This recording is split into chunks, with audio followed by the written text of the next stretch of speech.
Hello, everyone. On behalf of the AFT and Share My Lesson, I'd like to welcome you to today's webinar on respectful disagreement in the classroom, practical strategies for educators. My name is Joanna Bremen with the AFT, and I will be your moderator. Before we get started, let's do a practice poll question.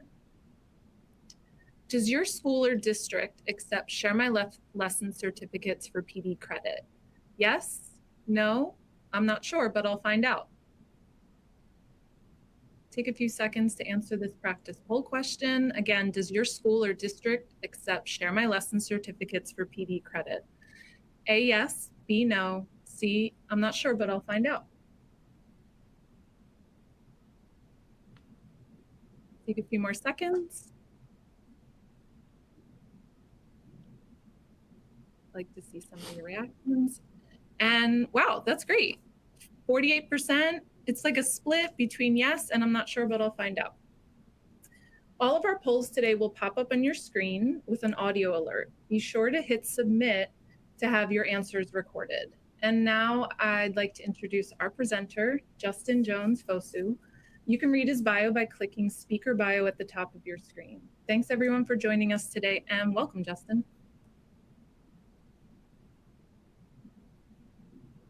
Woohoo! Let's go. Let's go. Oh, let's go. Let's go. Oh, let's go. Go. Greetings, y'all. Super excited and pumped to join you. Oh, I get a nice little JJF. Really excited to be a part of this. And normally when I come out on stage and the webinars, I have music playing. So I don't even know the song. I'm too hot. Hot dang. Okay, all right. So we're going to talk today a little bit about respectful disagreement. So I wrote this book, I Respectfully Disagree. I love all the emojis. By the way, thank you for the emojis. Appreciate y'all love. And so there's a couple of things that I want to ask you. First of all, I want you to type into the chat me if you've ever been to a boring presentation, if you've ever been to a boring webinar presentation. Because my goal is that this will not be one of those. And one of the things that often that we see as boring presentations, it's not interactive, it's not engaging. And so thank you, Karen. I appreciate you, Karen. And so what I want you to do, I want to do this thing called TWG, right? And TWG simply stands for that was good. Right. So if there's something that stands out to you, you can use the emojis, you can use TWG, you can use whatever you want to, but we're going to engage together. And you can use TWD if you're spicy, which stands for that was dope. Now, I've learned to specify what I mean by that was dope. So the dope I mean is or I come from means good thing, right? It's not one of, it's not bad, it's not the drugs, nor is it one of the 7 dwarfs, but it really does mean dope in a good sense. And so if there's something that stands out to you in the chat, attendee chat, TWG, TWD, or the emojis, we're going to have a really good time today. So I hope that my goal today is to give you tools that you can be able to utilize wherever you are. And that's in the classroom, outside of the classroom, for those who aren't educators, for those who are. I want to give you the tools first for yourselves, because one of the things I realized for educators, right? And I was a wannabe educator. I was an adjunct faculty professor for several years. And at the Maryland Institute College of Art, I taught master's level, as well as Coppin State University. I taught marketing and entrepreneurship. And so I was a wannabe educator, right? I mean, y'all are the real deal. But I always learned that the first partakers of the information are us as educators. And then we give it to the people, and so to the students. And so my goal is to give you that. So let's continue to dive in. All right. It never rains in Southern California. I see you, Janet. And they tell me, okay. All right. That's Tony Tone to be inclusive, bring people in. All right. Awesome. So a little bit about my history. I have the awesome privilege of traveling around the world and even through webinars, speaking about 40 to 50 times a year. On meaningful work. I just literally on Friday did my second TEDx in Asheville on creating meaning in the mess. And some of that comes from the story I'll share with you today. And I just love what I do right now. I want to be honest about all the journey I've been on, right? So we've written several books: Your Why Matters Now, The Inclusive Mindset, and I Respectfully Disagree. And this last book has allowed us to actually have made a great impact. And so we've been featured in Oprah Daily, Time Magazine, Associated Press, Fast Company, and a lot of other places. And we've actually won 6 book awards for the work that we've been able to do. And I wrote this book in a way to be very relatable, an easy read, because in a world of tons of information, we don't really need more things to fill our brains. We need more things to fill our hearts, so that we can enact the things that are in our brains. And yes, there's always strategies and tools we can use, but how many of y'all know there's strategies and tools that you have that you don't use because it hasn't hit here yet? And so my goal is that we hit here as we engage today. Now, outside of all the accolades and all the awards, that means nothing compared to this, and that's being a dad. And being a dad, I've learned that I've been running around after them for a lot. Which has actually inspired me to actually write Stop Chasing, Start Creating, which is a fable. It's the untold story of the tortoise and the hare. It comes out June 2nd. My publisher is really amazing, Bear Kohler. And it's actually the tortoise quit the first race that he had with the hare because he was constantly comparing himself to the hare.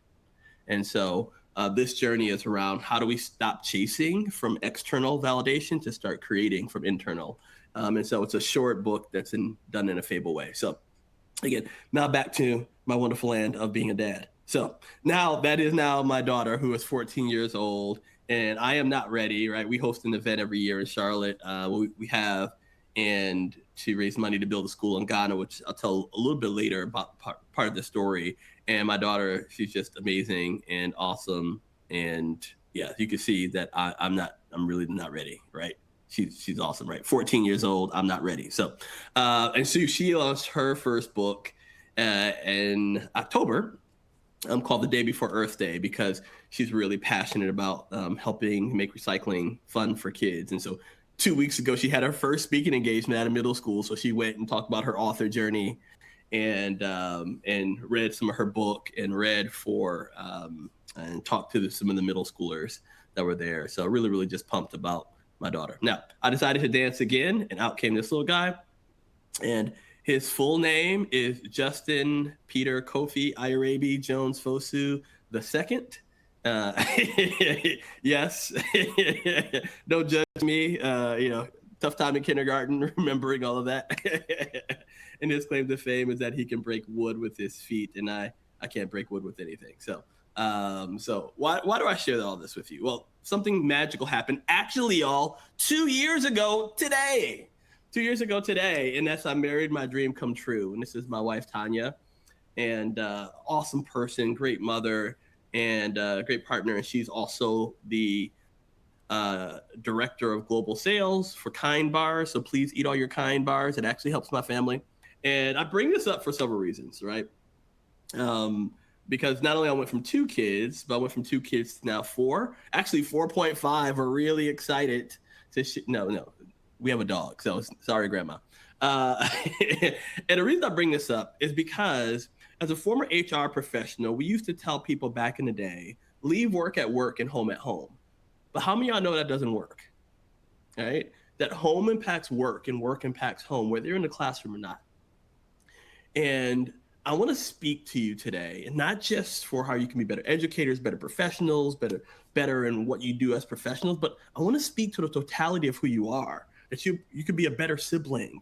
You can be a better parent. You can be a better daughter or son. You could be a better partner. You can be a better roommate. Whatever that thing is for you, is that just a better community member, is that I hope that you get one thing, at least one thing that you can put into practice, because it is useless for us to go to these webinars and get a whole bunch of information and do absolutely nothing with it, right? If we went to 4 webinars a year, please go to all the webinars, by the way. Share my lesson. I don't think that was a song that y'all were talking about earlier, but we can go to several webinars and take one thing and begin to implement them within our professional and personal journeys, we would be better.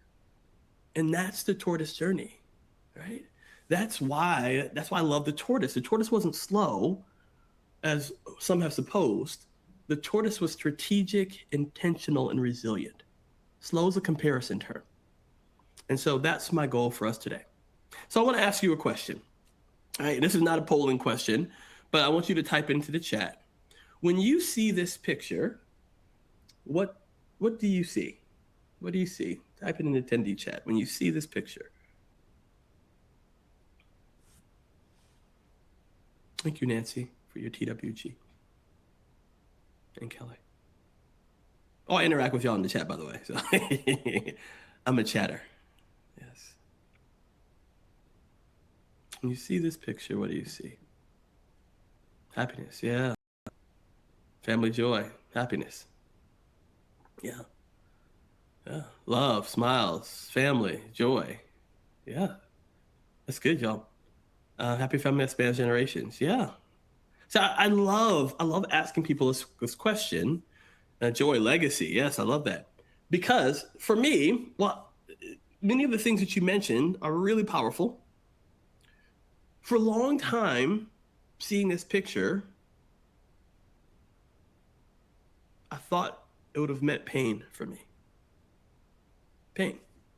Now, we not only got married in the States, but we also did a traditional wedding in Ghana in my dad's house. And what most people have noticed is my dad and my stepmom. And what most people had no idea is that I didn't grow up with my dad. I didn't grow up with him. When my parents divorced at 4, we initially, I saw my dad every other weekend, and then sometimes it became 1 weekend a month, and then sometimes it was 2 or 3 years where I didn't see and or hear from my dad. Now, there's a lot of complex reasons for that. But when you're young, when you're little, you don't understand complexity. You understand absence. And so for me, I internalized it, and it started to seep into my skin. And I wondered, was it my fault that my dad was not in my life and present? And so I remember years had passed by, and I just put it to the side. I was avoiding. And then there's one day where I remember I was living in Mississippi at the time, and I pulled over on the side of the road because I just started weeping almost uncontrollably. And I cracked. There's something in me that was just finally like the avoidance just built up over and over and over time. And I was like, I got to go confront him. So in 2019, I finally built up enough courage to go confront my dad, Will Smith style. Now, not the Chris Rock version, because I know where some of y'all minds went. But do you remember the Fresh Prince of Bel-Air? Do you remember that? Right? There was an episode in the Fresh Prince of Bel-Air that Will Smith's dad came into his life, and he was just super excited. Yes, that was Philadelphia. Super excited to spend time with his dad, and his dad wasn't in his life either, right? And so he was getting ready to go on the road because his dad was a trucker. And then unfortunately his dad did what his dad did. And he told Uncle Phil, his dad told Uncle Phil, like, hey, tell Will I'll see him next time. And what ended up happening is Will said to Uncle Phil, well, it's cool. You know, I'll get married without him. I'll have kids without him. I'll learn how to do all the other things without him. And what most people had no idea was an unscripted moment in the show. He fell into Uncle Phil's arms and he asked him, he said, why didn't he love me? And so that's what I was going to do with my dad. I was going to go, why didn't you love me? Why didn't you fight for me? Right? Why didn't you do everything you could to see me? And I was going to go confront him. But I didn't do that. Thankfully, because I have a really good therapist and a great leadership Charlotte cohort. By the way, y'all, get therapy. For real. I go to therapy consistently, not because there's something wrong with me, even though my kids might say something different, but I go to therapy because I want to keep things going right. But this was a moment where my therapist really helped me to, instead of to confront my dad, to go and hear his story. A later participant, she said it much better than I could have ever said it. She said, Justin, they helped you turn a confrontation into a conversation. And y'all, that is what respectful disagreement is is how do we turn confrontations into conversations? And that's my goal today, that we would have the skills, the ability, and the heart to do that. But I want to ask you a question. Thank you, Kelly.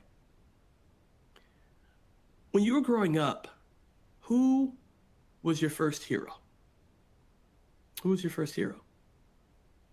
Now, you can type that into the chat. But for me, my first hero was someone pretty awesome, pretty amazing that many people have heard of before. And she goes by the name of Mommy. Yes, that's my mom. And one of the interesting things, my mom, single mother, two rambunctious little boys, is that, you know, the journey that my mom took me on, is probably another event my mom took us to, is that my mom would take us to events that we didn't know a lot about and or that we disagreed with.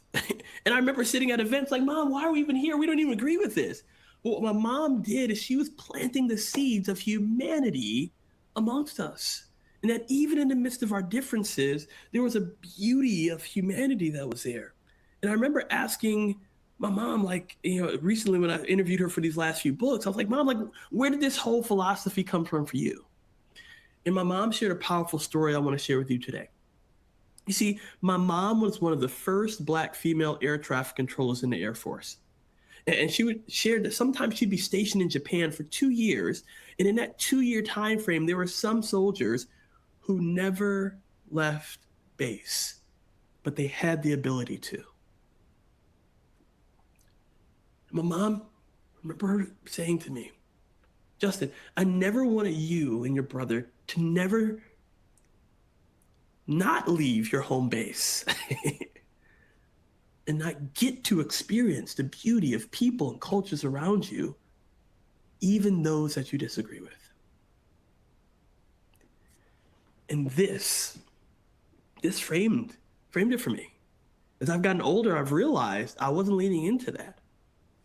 But I want to share some of the principles that I've learned, not only from my mom, but through the research to help us to get here. Now, first, every single one of us, we're on a journey. Every single one of us, we're on a journey, y'all, right? And we all make mistakes. What I want you to do, I want you to look into the computer screen today, and I want you to say, or your phone, or whatever you may be using, your iPad, and I want you to say, I make mistakes. Yes. Some of y'all look intently in it. It's like, I make a whole lot of mistakes, right? Because we all make mistakes. I still make mistakes. I still disrespectfully disagree with people. So this is not one of those things you can come to this webinar and all of a sudden you're going to walk away like, I am a respectful. Like, no, like we're all going to continue growing. And that's the beauty, is that this is a journey. Our purpose, our goal is growth, not perfection. And that's the journey. I mean, that's the same thing, right? I want to give you, for my educators, y'all know this work, Carol Dweck and Mindset, right? If you don't know, if you haven't read her book, read her book. It's a powerful book. Stanford researcher, PhD. She's the one who came up with growth versus fixed-based mindset. And when we operate in a place of fixed-based mindset, we only want to do things that we're good at, especially compared to other people. We don't want to look foolish in front of others. Versus growth-based mindset is that our only competition is who? Ourselves. And failure is just another data point of learning. And that's the beauty we have in this journey. And so there are going to be times when we make mistakes and we're going to say the wrong things and we're going to disrespectfully disagree and we're going to do all these things. But our journey is that we recognize it quicker. Did we come back? Did we apologize? That's the journey today. And that's my goal, and I hope that we'll be able to get there together, as long as we consider taking the tortoise approach. Again, not slow, but strategic, resilient, and watch this word, intentional. Intentional. Intentional. That's our goal today. I want to ask you a question. I want you to think to yourself, what are the biggest disagreements that we face today? Okay? And I should have asked the team, if I could post this, and I want to apologize because for some of you, many of you might be offended by what I'm going to post next. But here are the biggest disagreements we face today. Who's the GOAT? Some of y'all are holding your breath like, ah. Is it LeBron or Michael Jordan? Sorry, this is not a poll question. Who's the greatest? Sorry, if we have any Canadians who are joining us today. And the biggest disagreement that we face is, could Leonardo DiCaprio have survived on that little plank of wood? There's been studies about this, y'all. While I jest. Kelly and Amanda, I see y'all. While I jest, what my hope is that oftentimes what I've seen, rather, as I've been to, Toyota and Adidas and, conferences all across the country around teaching around respectful disagreement, it's a plethora of different industries. You know what people automatically do first? They go to their number one disagreement. The thing that just like, I can't agree. I can't even respect that person. And we'll get there. But my ask for you today is, maybe for some of us, let's not start with the number one disagreement in our own lives. The thing that is just appalls us. Because there's 99 other disagreements that we face that might not be the same ferocity that we can still apply these principles to. Because we also have to be mindful of our own emotional capacity, our own psychological safety, and how we begin and how we approach it. But I want to ask you a question. Do you agree with this statement? All right. This is going to be a poll question, so it's coming. Get ready for the poll question. But this became the statement as I began doing this work, and I was traveling around before I was doing anything on respectful disagreement. And I would make this statement, is that we can vehemently disagree with someone's ideology and yet passionately pursue their humanity. So I want you to take this statement in for a moment, and then we're going to do a poll question. If you agree, you somewhat agree, or if you disagree. Yeah. Somewhat agree. So, all right. And Kelly, how can we communicate a hard stop if it is bullying or truly offensive? Yes. So we're going to get there, especially when we get to pillar 5, agree to respect. We'll talk about what that looks like. All right. Because those are places that it's going to be very helpful. So, all right, let's go. Poll question. Boom. Do you agree, somewhat agree, or disagree with that statement? They told me to give you 30 seconds. So now go to the poll and click on the poll. I see y'all in the attendee chat. But yes. And thank you, Jody Johnson. You did it in the Q&A. Yes. If you could click on the screen if you're able to. If not, I know what you mean, Jody. So thank you. All right. 10 more seconds. You agree, somewhat agree, or disagree.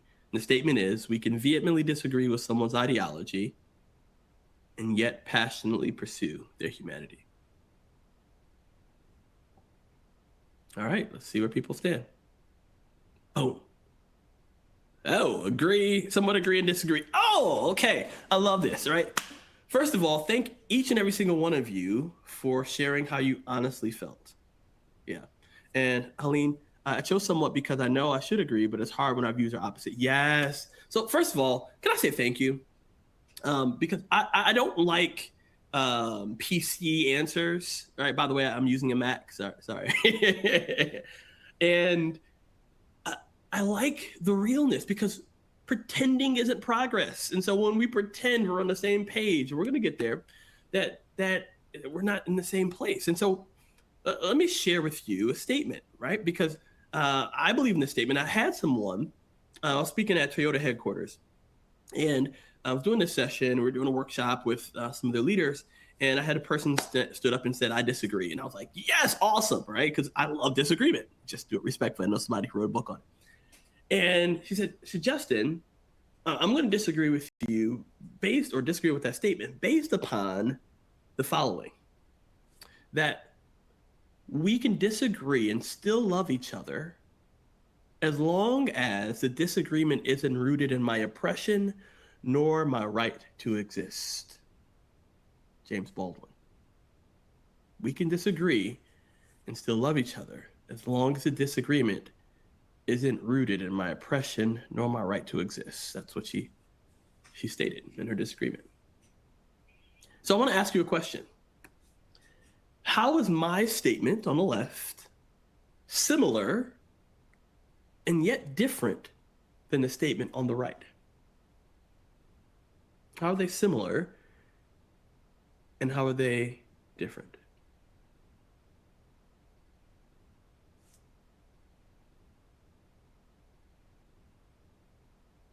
How are they similar and how are they different? And if you're like most of the audience is, one of the things that really stood out from, thank you, Karen, is humanity focus. That's the similarity. Unless gives you an out. Yes, Kelly. Yeah. Now, here's the difference. James Baldwin brought up and still love each other. Y'all, what? Be with me for a moment. I'm not talking about love. I can start singing, "Oh, what's love got to do with it? Got to do with it. What's love but a second-hand emotion?" Right? Like, I'm not talking about loving each other. I'm not talking about holding hands, singing kumbaya, walking together in our classrooms and our professions. What I'm saying, it's not always very easy, is that this is always our choice. It's always our choice. Pursuing someone's humanity. Sometimes just not going off on a person is passionately pursuing their humanity. Sometimes apologizing for when you fed into the wrong of that conversation is passionately pursuing their humanity. Passionate pursuing the humanity does not mean that you love them. It may not even mean that you like them. But we still have an opportunity to passionately pursue their humanity. It doesn't mean you're elevating their voice above yours. But it means that it's always our choice. And let me ask you a question. Who is the only person that you can control? Yes, our kids. And so one of the things, no, I'm joking. Trust me, I've tried, and that does not work. Not even the dog, or pets, to be inclusive. But we are the only people that we can control. And so what do I mean by passionately pursuing someone's humanity? That's what the rest of this conversation is going to be about. Is that how do we do it? How do I engage you in a way that I might value your humanity? Watch this. Even if you don't value mine. And y'all, if I can be just completely open, that's really hard. We live in a society today where it's all about matching each other's energy.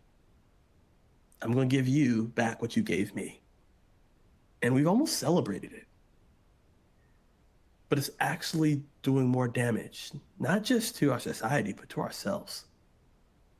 Short term, it feels good. We get those hits of dopamine and all those things. But long term, it's actually negatively impacting us more than we thought.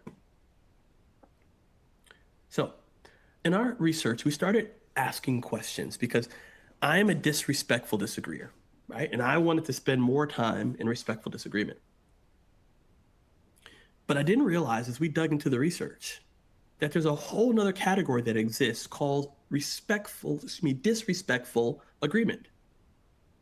Now, disrespectful disagreement is like, you're stupid, you're wrong, you're dumb. Why would anybody say that? You don't have the facts, right? Like, that's just disrespectful disagreement, right? We may have some other choice words.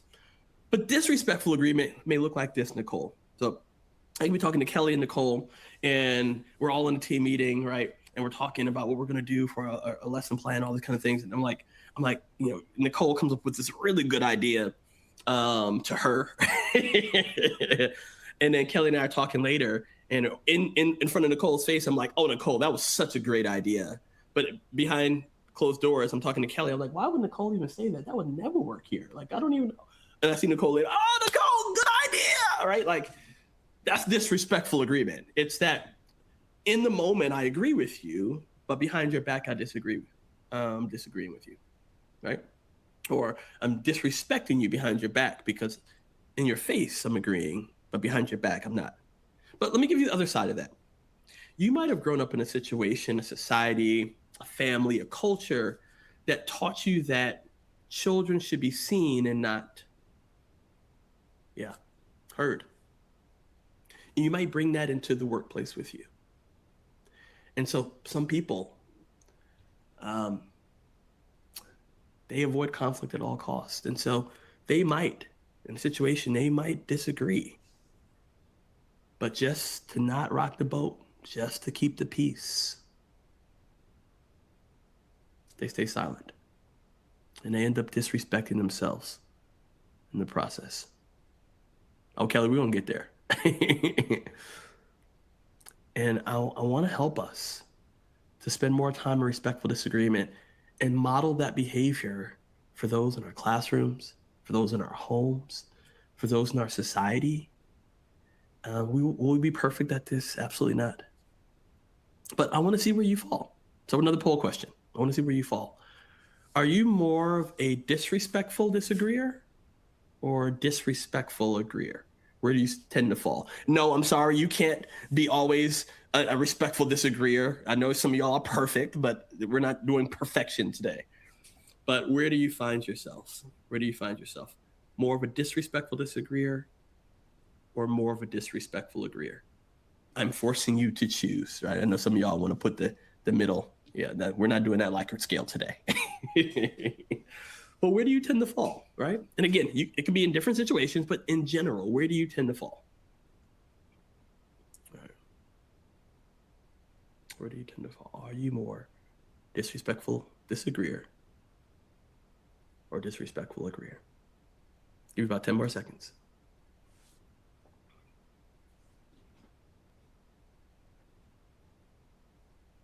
All right, 3, 2, 1. This is good. Thank you for your honesty, Sandy. So a lot more people in disrespectful agreeer, right? And this is not abnormal because I think for many of us, we've just shut down. We're tired of the visceral. We're tired of the challenges. We're tired of the emotional drain.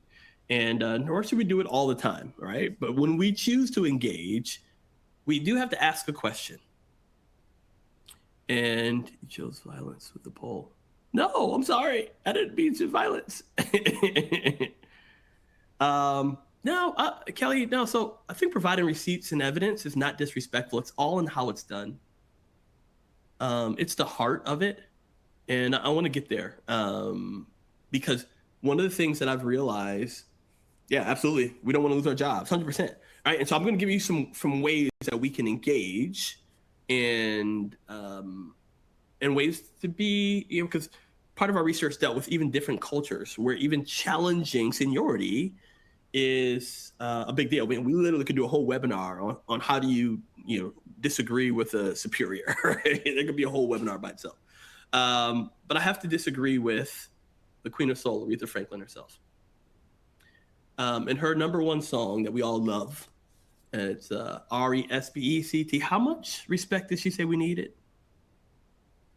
Yeah, just a little bit. And I'm sorry, she lied to y'all. She lied to me. In today's society, we don't need a little bit. We need a lot. But we realize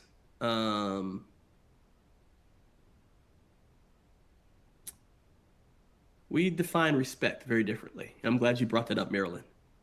I want to see if you might change your mind after I share how we've defined respect. Right? Oh yeah. Okay, educators, y'all are definitely disrespectful to your students, but it's how we define respect and disrespect. So, because let me be very clear, I'm also disrespectful and have been disrespectful to my kids as a parent. I'm gonna share how. So, we did a thing where we started asking questions about how people define respect versus disrespect. And really more so, what were people's what was the view of respect? Because it's one of those terms that's just been thrown out there. It's loose. And so in order to have a book called I Respectfully Disagree, we needed to actually define what we meant by what respect was. And so on the left side of this is what societal view is. And on the right side is what we call golden respect, so that we're clear on how we are defining it, right? So this is one of the things that I want to call out a few of them. Number one, you must earn respect is a societal view. Versus golden respect, as we define it, is that everyone should be given respect, value, and dignity. Now it looks very different. Based upon the situation and psychological safety, and sometimes that means boundaries, and sometimes there's a lot that goes into it. It's not some very clear cookie cutter thing. But if we approach this, and I want to hit home, y'all, we often, especially educators, especially knowledge people, we feel this so much, and I'm after this right here. After our heart. Right? And you know why? Let me just talk about, before y'all give me my soapbox for a moment. My lovely educators, I love y'all. I love us. In a sense, I do a little bit of education. Do you know, it's interesting, I see patterns that are consistent. Right? When I used to teach in the classroom, students all will try to sit in the back. When I go to speak at educator conferences, guess where y'all sit? In the back, right? It's the same patterns, right? But my goal is that we hit. It's not about what we know, it's about what we do. And so more of what I'm after is about our heart. It's our heart. Everyone should be given it, whether they give it to us or not. And you'll see why that's important when we get to the end. The second thing I want to bring from here is that respect means being in awe of a person and holding them in high regard. No, that's a societal view. We've often conflated respect and honor. Golden respect to us is that you value the humanity of the person, even if you don't like them, what they represent, or what they believe. But you can still value that person's humanity. And when I mean value their humanity, that could be choosing to listen. That could be choosing to put up a boundary. You don't go off on them. That could be, we'll get to fully acknowledging them, whatever those things might be. But those are things that we can practically do because we, unless we get this, we are in control of how we respond. Viktor Frankl, in the book Man's Search for Meaning, I love this quote. He, for those who don't know, he was a Holocaust survivor. And one of the things that he talked about in one of his quotes later that he brought forward is that everything can be taken from a person except one thing: the freedom to choose one's response. Everything can be taken from a person except one thing: the freedom to choose one's response. It is always our choice. And yes, I agree with you, Janet. It is often hard these days. But that's why it's about progress. It's about how do we get better, not how are we perfect, not how do we do it right, but progress. I love this. Number 8, a person's title grants them respect. It's not about leadership, right? I am a senior educational consultant. I am head. I am a principal, excuse me. No, it's about our humanity that grants us respect. And that's how you see people like, oh, you respect, right? And so I want to ask you a question. Right? we couldn't do this in the poll because there was too many questions. I think it was like a max of 6 that you could do. But I want you to select the number that really resonates with you, right? Again, remember the left side is societal respect and the right side is what we call golden respect. But look at this list and I want you to write down the number or put in the chat the number that really resonates with you. All right. So just take a few moments. Nancy, absolutely, progress is meaningful.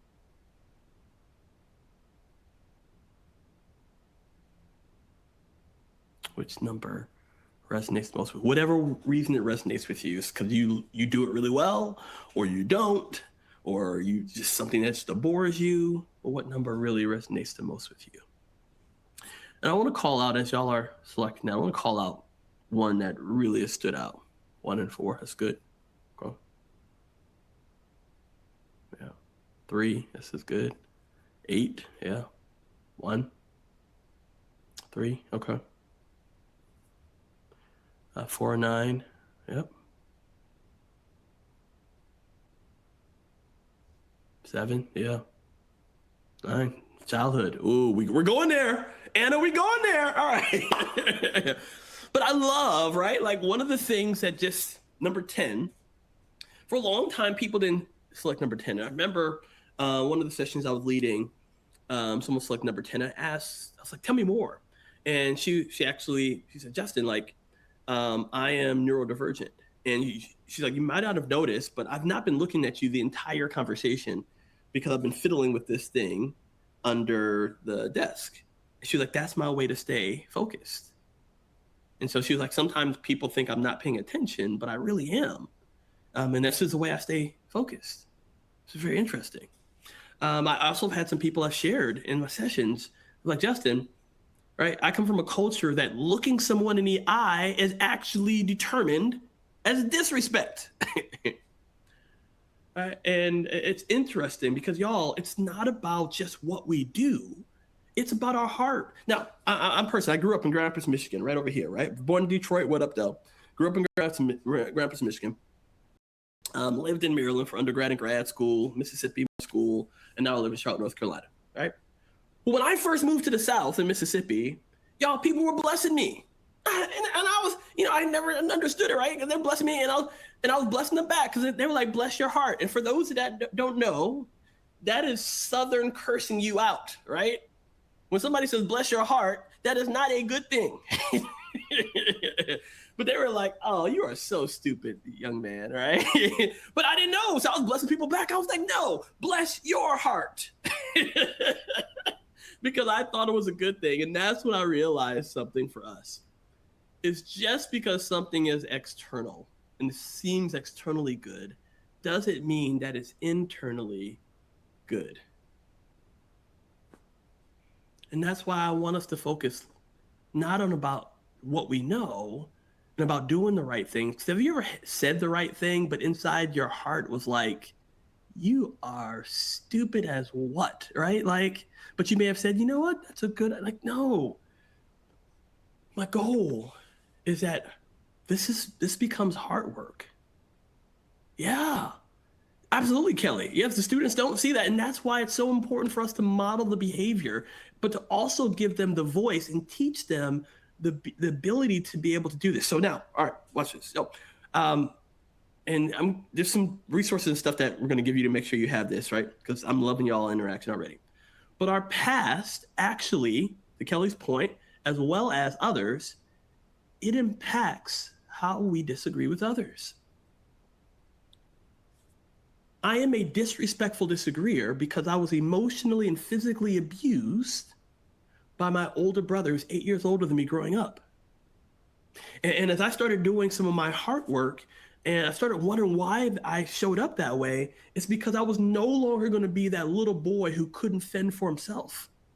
And I was going to attack you, not physically, but verbally, before you attacked me. So for all of us, I'm going to ask a different question. How did you see disagreements modeled for you growing up? Yeah. Some of us, we saw some great examples. But many of us, we saw the silent treatment. We saw them take it behind closed doors, and we never got a chance to see it. For some of us, we saw some very violent interactions, maybe by one of our guardians, maybe by both. And some of us have seen far worse. So I've either seen people lean into because they just model the behavior, or they go the complete opposite because they don't want to see what they saw growing up. Yeah, Linda, yelling.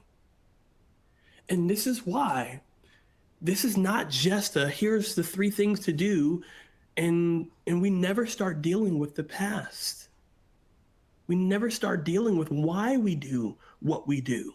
And that's the importance. You all, as those who are educators on this webinar, you all have such an awesome opportunity to model this for the students, to create these types of environments where people feel that they can engage in more of an equal self. There's 3 selves that we found. Superior self, I'm better than you. Inferior self, I'm worse than you. And equal self. You know, superior self, and we've all operated from this in all of these different places at times. Superior self is I'm better than you. I have the facts. You don't know, right? Y'all, we can have such great facts and such wrong heart. An inferior self, I'm not as good as you. I don't have as much experience. I don't have the... Versus, how do we spend more time in equal self? There's a term I'm going to give you called Iliism. It's one of the strategies you can apply, where it's where you talk to yourself in third person. I didn't think it worked until I applied it. And I'll give you a great example. So I was on my writing retreat while I was working on the book, I Respectfully Disagree. And I disrespectfully disagreed with my buddy Daryl, who was also writing and working on his book. And Daryl threw away some food. When I grew up, we grew up on welfare, and we didn't have the luxury to throw away food. So that's still something that gets me the wrong way. And so Daryl threw away some food, and I was like, why you throw away food? He's like, because I don't like it. I was like, you throw away food you always don't like? And he's like, yes. And then I went for the juggler. I attacked his parenthood. I was like, so do you always let your kids throw away food when they don't like it? All right. And Daryl immediately got defensive. And even though I was talking about something that's very important and meaningful around food and the waste of food, and especially in Western civilizations, of things, how much we waste, I came from a superior self. I approached Daryl like, I'm better than you. Versus equal self, Iliism, and this is what I said to myself afterwards. I just got done studying this, and I still disrespectfully disagree. I said, Justin, how would equal self Justin have responded? I said, equal self Justin would have asked Daryl more questions. Equal self Justin would have listened more. Equal self Justin would apologize. Not for the whole conversation, but for my part. So I said, hey, Daryl, after like 5 or 10 minutes, because I need to cool down. What Iliism does, it gives that emotional regulation that we need. It's almost like why we can give our friends better advice than we can give ourselves. And I said, hey, Daryl, I first want to apologize to you for how I showed up in that conversation. How I approached you was really, really wrong, and I'm sorry. And I was like, I never asked you how you grew up with food. I'd love to hear your perspective on how you grew up with food. And y'all, we had such a different type of conversation. I still held my true beliefs. But did I approach Daryl from a superior self, inferior self, or equal self? So I'm going to give you some tools that we can be able to gauge. Again, this will be in your resources, so you'll be able to dive in a little bit deeper. If you want to get the book, you can get the book. But I wanted to give you some free resources that you can be able to gauge. And it's what we call the 5 pillars of bridging the divide. Now, there could have been 100 pillars, but it would have been a long book that no one would have read. But we pretty much took the top 5 that we felt were the foundational pillars to move forward. Pillar number 1 is challenge your perspective.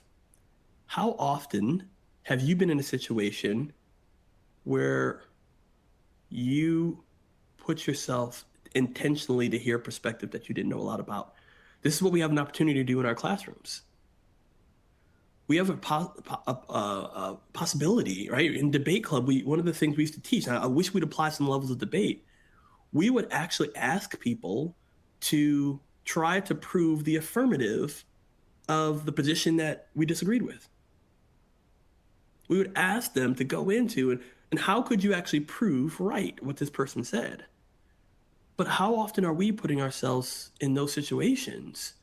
We cannot ask our students to do stuff that we're not doing ourselves. And again, I'm not asking you to do your number one thing that you disagree with, but are there other things that you disagree with, right? Or around religion or gun rights or, recycling versus not, right? Like all these things, right? I do natural bodybuilding.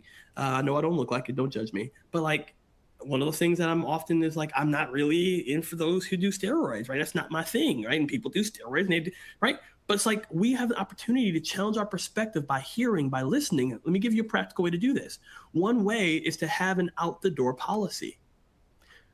Enough of the open door policy, because open door implies if you need anything, come to me.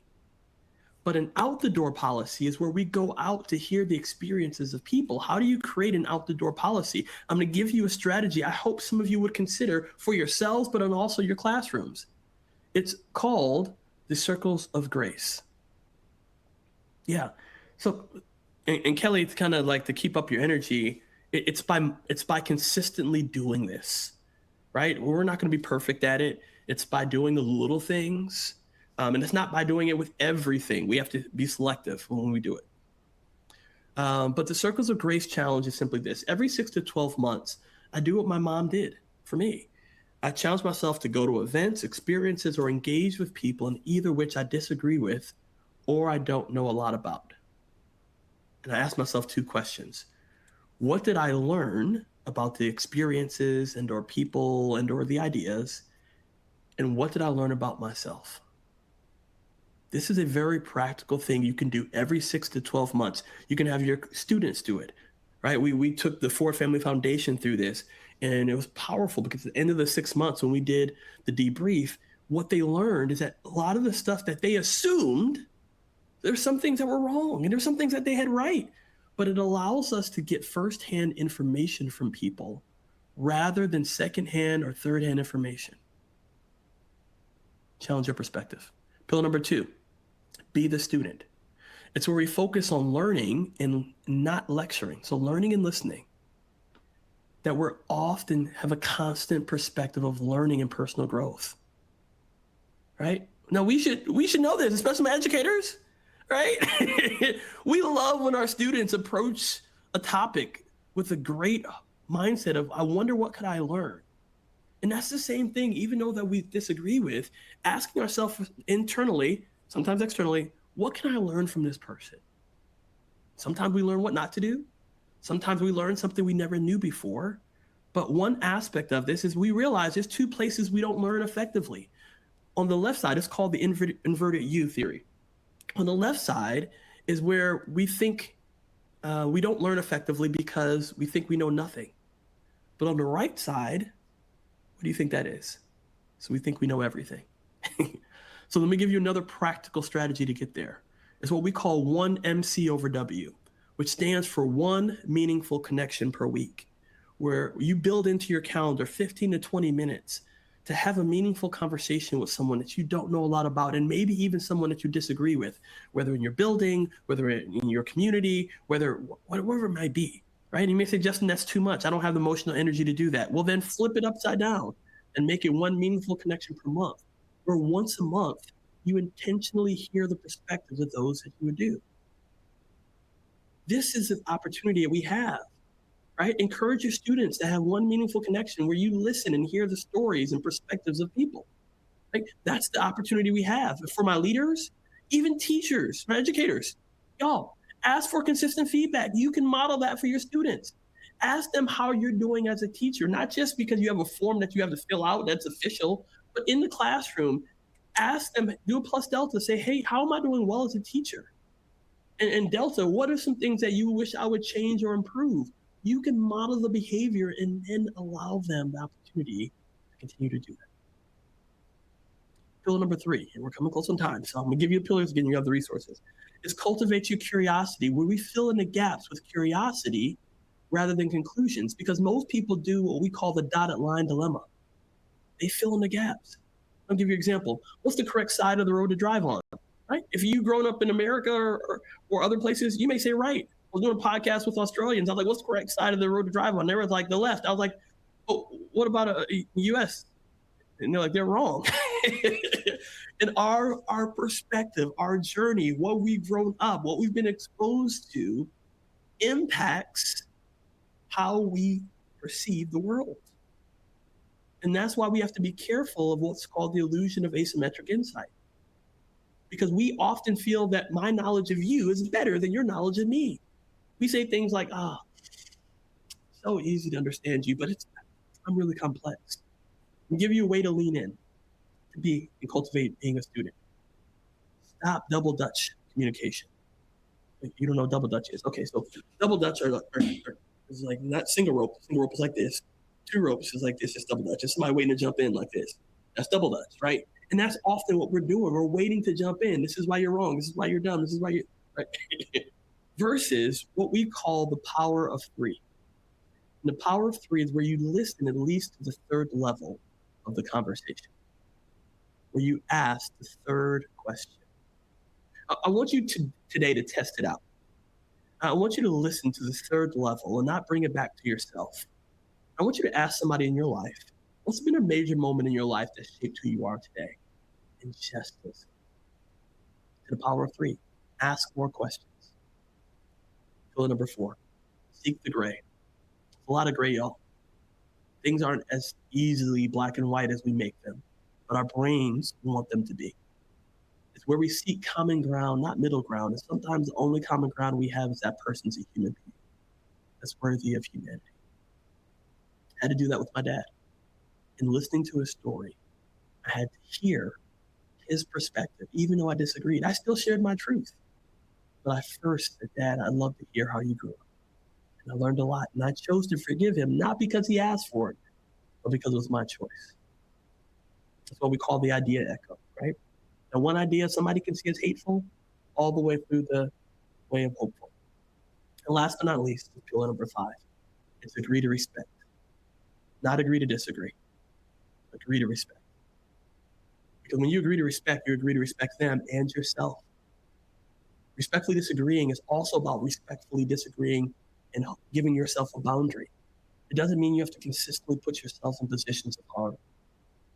It means that you show them that you value the humanity. That's the beauty. One way that we can always agree to respect is by fully acknowledging the other person. Sean Zhao, Stanford researcher, came up with this concept called thank you because. Literally, thank you because, Janelle, I've never heard somebody share it that way, or thank you because this is a really tough conversation for us to have, and I appreciate you leaning in. We can always have somebody feeling fully acknowledged even when we don't fully agree. And when you want to share your perspective, ask. Ask. It gives somebody the psychological ability to better hear you. Hey, would you be open for me sharing my perspective that might be slightly different than yours? That's what we have. So we're closing down. I know I had to do 2. And I'll end on this one. I'm going to skip it. I want to give you this. We're not going to do that one. I love this guy right here. This is a different Daryl. He's a blues musician who befriends Ku Klux Klan members. He goes to Klan rallies not to shout people down, but to hear their story. And the reason I love this is because over 200 to 300 directly and indirectly have turned in their robes because of Daryl Davis. He didn't wait for people to agree with him, but because of his friendship, many people have turned some very harmful beliefs into beliefs of friendship. So thank you. Turn it back over to the amazing crew. Can you give them a big TWG for all that they do for y'all? Again, y'all can reach out to me. I'm Justin@workmeaningful.com. And I'd love to hear your perspective, workmeaningful.com. And just want to say thank you. This resource is available. Now I'm turning it over to the amazing crew. Thank you all so much for allowing me to be here with you. Justin, thank you. I've had the privilege of reading your book and working with some of our members in a book study. So it was wonderful, helpful, struggle, but helpful. I want to thank you for sharing your experiences with all of us today. Maybe you want to drop your email in the chat. Now's the time for everyone to download your PD certificates, and please take a moment to rate and review this webinar on Share My Lesson. The feedback is invaluable to the Share My Lesson team and helps influence future webinars. We hope you enjoy the rest of your afternoon and the rest of the virtual conference. Take care.